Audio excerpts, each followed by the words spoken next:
Welcome to this presentation of a minor study of written corrective feedback and its relation to language awareness by me, Lucas Olofsson.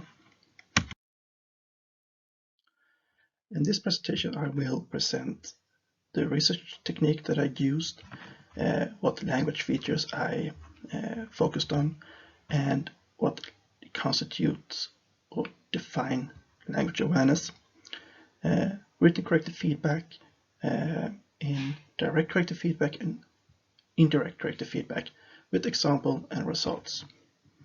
And at last, a conclusion. So, the research technique that I used was writing samples, which was because I collected this empirical data during my third VFU period, in which I didn't have English, so I borrowed an assignment with a first draft, written corrective feedback, and a second draft from a teacher of English. So the language features that I focused this study on is lexis, vocabulary and grammar. So what is language awareness? According to Domo, it is a person's sensitivity to and conscious awareness of the nature of language and its role in human life.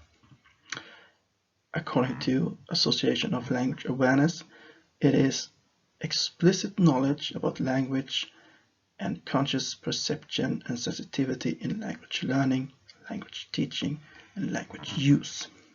So, how can teachers develop language awareness among the students? One form is to use corrective feedback. In this study, I focus on written corrective feedback and more specifically written direct and indirect corrective feedback. So how can written direct and indirect corrective feedback elicit language awareness? Well, direct corrective feedback is when a teacher provides an alternative to the error being corrected, according to Ellis. So there are pros and cons in connection to language awareness, and the pros is that the learner see the error and that the revision or editing become correct. But the learner does not necessarily notice the error and does not raise awareness of it, as the correction is effortless on behalf of the learner. So, an example of direct corrective feedback. The first section here is the first sentence of the first draft, and the second section here is the feedback from the teacher and my connection to language awareness from that feedback. So here you can see that the teacher suggests a alternative correct form to the error, and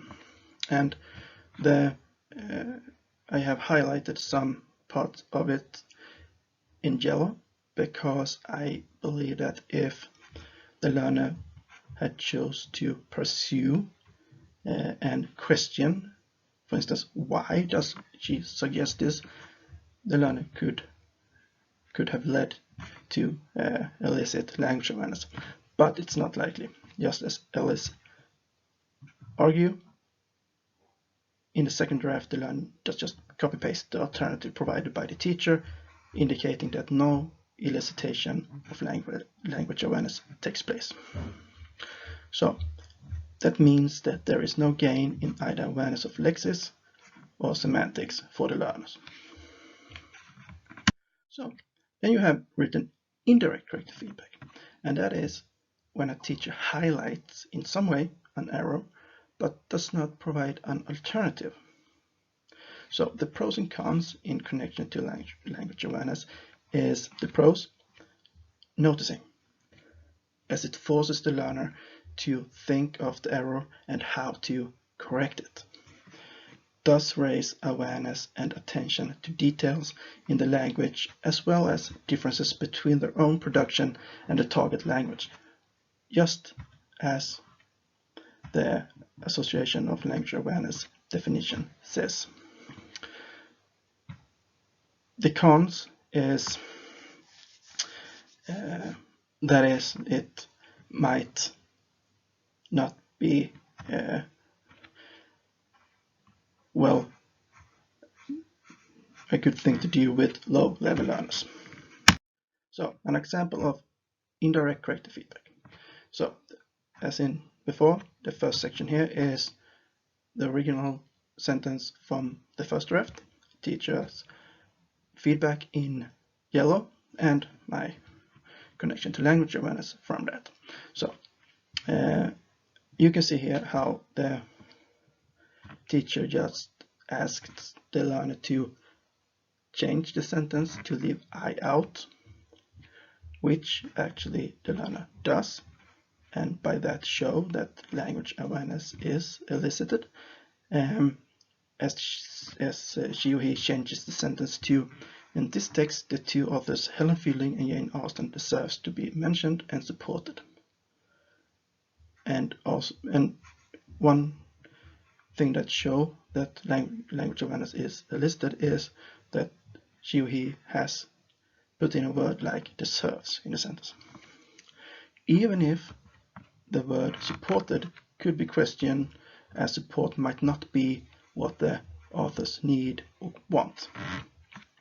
Does indicate that the participant of this minor study has not gained awareness of some words, but on the other hand was not feedback provided on that either. Nonetheless, the learner did notice, revised, and the sentence to be more correct. So, what can we then say about written corrective feedback in its relation to language awareness?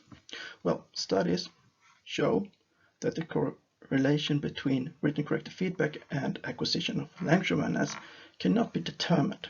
And in most cases, it depends on how studies are conducted or under which circumstances they are conducted. So, written corrective feedback is more beneficial for low-level learners, as they cannot perhaps recognize errors on their own and or lack knowledge to correct them by themselves, according to others. But indirect corrective feedback is more beneficial for more advanced learners, as it increases the ability for language awareness to be elicited if regularly provided during a longer period of time, like a semester, according to Ellis and Highland.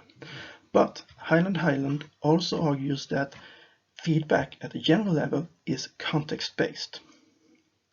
And that is one thing from the first section here, that is the difference between studies. We are social beings, we live and work and act within a social context, which means that that context can't be reproduced at another place or at another time. So it's very context-based, and they say that teachers adapt their feedback dependent on the learner receiving it, not just grammar and content feedback. It also takes in mind what the student is like, or how they work and so on. So conclusion is that there is many thoughts and opinion about written corrective feedback, and some of them advocate feedback, and some means, like Truscott means, it might be unnecessary. But this study confirms that the two types of written corrective feedback, direct and indirect corrective feedback, cannot determine to explicitly raise language awareness among learners, because you can't establish which factors in different parts of the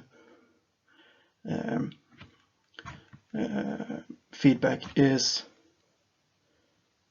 elicit language awareness among within the learner. But Written corrective feedback as such is needed because learners want to know why, what errors they have made, and also as a tool mean for teachers to make learners notice how the language works, and thus guiding the learners into the vast sea of language. So here are the reference I have used in my presentation, and I thank you for watching. So goodbye.